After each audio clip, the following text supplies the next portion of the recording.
नमस्कार, सुलगता सवाल में आप सभी का स्वागत है। मैं हूं आपके साथ कांची बंसल।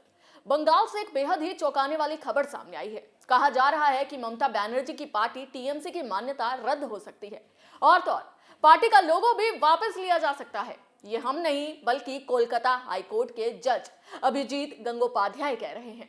जज साहब टीएमसी की मान्यता रद्द करवाने के लिए चुनाव आयोग जाने वाले हैं। जज साहब ये कदम उस खुलासे के बाद उठाने जा रहे हैं जिसमें ममता के शिक्षा सचिव ने खुलासा किया था कि शिक्षा भर्ती घोटाले के लिए एसएससी में सीटें बढ़ाने का प्रस्ताव कैबिनेट में पास हुआ था और वहीं से अयोग्य लोगों को नौकरी बांटने और भ्रष्टाचार के स्क्रिप्ट लिखी गई थी।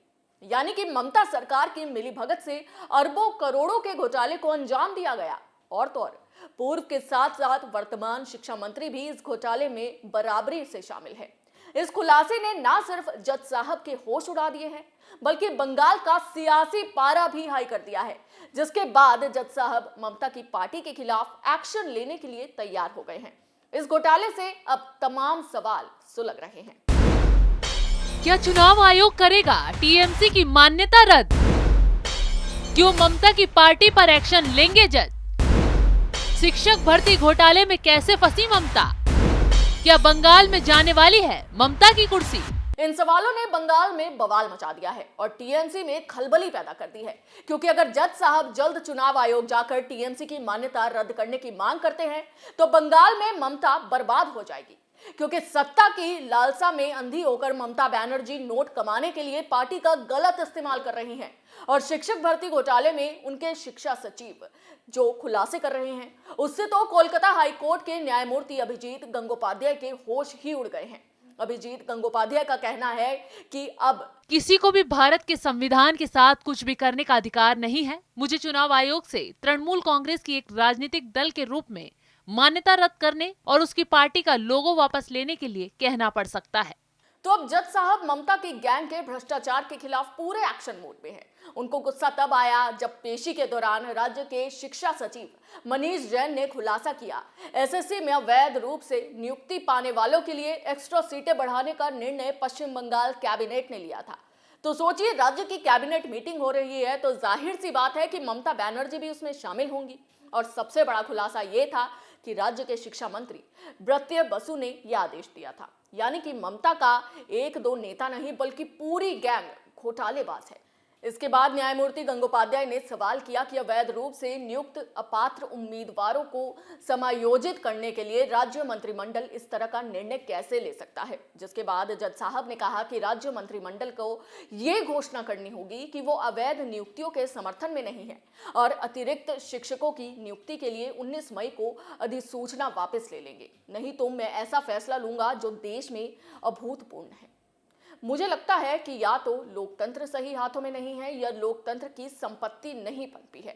साथ ही जज साहब ने चेतावनी देते हुए कहा कि अगर जरूरत पड़ी तो मैं पूरे राज्य के मंत्रिमंडल को मामले में एक पक्ष बनाऊंगा और मंत्रिमंडल के प्रत्येक सदस्य को बुलाऊंगा। अगर आवश्यक हुआ तो मैं उन सभी को कारण बताओ नोटिस जारी करूंगा। तो जज साहब की इस चेतावनी ने पश्चिम बंगाल में राजनीतिक गतिरोध शुरू कर दिया है। एक तरफ राज्य के शिक्षा मंत्री ब्रत्य बसु ने इस बयान पर टिप्पणी करने से साफ इनकार कर दिया है। वहीं तृणमूल प्रवक्ता कुणाल घोष ने बिना नाम लिए न्यायमूर्ति गंगोपाध्याय पर तीखा प्रहार किया है। घोष ने तंज कसते हुए कहा कि न्यायपालिका और न्यायाधीशों के लिए मेरे मन में बहुत सम्मान है, लेकिन अगर कोई लोगों के लिए फैंटम के रूप में अपने व्यक्तिगत प्रक्षेपण के लिए अदालत का उपयोग करता है तो ये अस्वीकार्य है। यदि कोई अदालत का उपयोग करके राजनीति में प्रवेश करने के लिए आधार बनाने की कोशिश करता है तो ये स्वीकार्य नहीं है।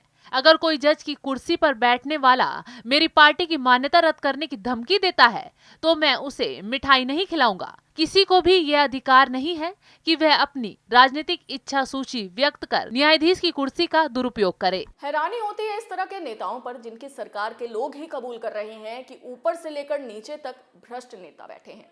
सचिन ने साफ साफ कहा कि शिक्षा मंत्री के कहने पर घोटाले को अंजाम दिया गया था और जब उन घोटालेबाजों पर एक्शन हो रहा है, पोल खुल रही है, कोर्ट सख्त रुख अपना रहा है तो इन लोगों को दर्द हो रहा है। ऊट पटांग बयानबाजी कर जज साहब को ही धमकियां देने में लग गए हैं। लेकिन इस खेल में बीजेपी की भी एंट्री हो गई है। बीजेपी ने तंज कसते हुए टीएमसी की हेकड़ी निकाल डाली है। बीजेपी के वरिष्ठ नेता राहुल सिन्हा ने कहा कि जब भी कोई फैसला या टिप्पणी तृणमूल के खिलाफ की जाती है तो संबंधित जज पार्टी नेताओं के निशाने पर आ जाते हैं। इस मामले में जस्टिस गंगोपाध्याय भी ऐसे ही हमलों का सामना कर रहे हैं। अब ममता बौखलाएं या टीएमसी से बवाल करवाएं, कोलकाता हाईकोर्ट का एक्शन रुकने वाला नहीं है। अब तो वो दिन भी दूर नहीं है जब ममता बनर्जी पर जांच एजेंसी का हंटर चलेगा, क्योंकि भ्रष्टाचार की बात कैबिनेट तक आ गई है। इसलिए ममता का बचना मुश्किल ही नहीं, नामुमकिन हो गया है। सबके साथ खेला करने की धमकी देने वाली ममता बनर्जी के साथ खुद ही खेला हो गया है, और ये खेला कोई और नहीं बल्कि कोलकाता के जज अभिजीत गंगोपाध्याय करेंगे, क्योंकि उनके हाथ टीएमसी के खिलाफ सभी सबूत लग गए हैं। और तो और खुद कोर्ट के सामने शिक्षा सचिव ने भी सारे राज उगल दिए हैं, जिससे बंगाल के वर्तमान शिक्षा मंत्री ब्रत्य बसु का नाम भी शिक्षक भर्ती घोटाले से जुड़ गया है। करोड़ों अरबों के इस घोटाले में कई शातिर खिलाड़ी अभी भी खुले घूम रहे हैं, यानी कि जज साहब का इशारा सही होता दिखाई दे रहा है।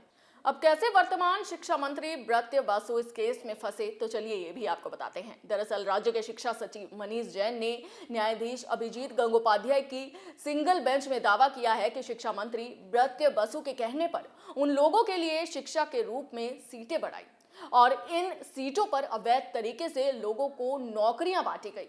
खैर, अवैध नौकरी वालों की बर्खास्ती के आदेश दे दिए गए हैं। इस मामले को लेकर हाईकोर्ट ने ममता सरकार और टीएमसी को जमकर फटकार लगाई, और अब ममता सरकार के खिलाफ ही खुद जज साहब ने चुनाव आयोग में जाने का फैसला ले लिया है, जिससे कहा जा रहा है कि जल्द ही ममता की पार्टी की मान्यता रद्द हो सकती है और ममता बनर्जी सड़क पर आ सकती हैं। सुलगता सवाल में आज के लिए बस इतना ही। नए मुद्दे के साथ आपके सामने फिर हाजिर होंगे। तब तक के लिए देखते रहिए कैपिटल टीवी। जय हिंद।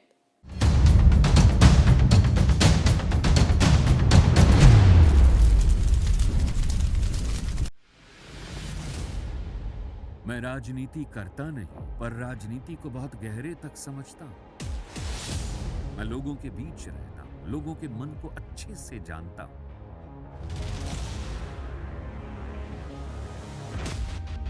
पब्लिक और पॉलिटिक्स की हर नब्ज को खूब पहचानता हूं। संघर्ष की सियासत से सत्ता के सिंहासन तक मैं हर खबर से खरा सच निकालता हूं। ना कोई दौड़, ना कोई race. Capital TV, Uttar Pradesh.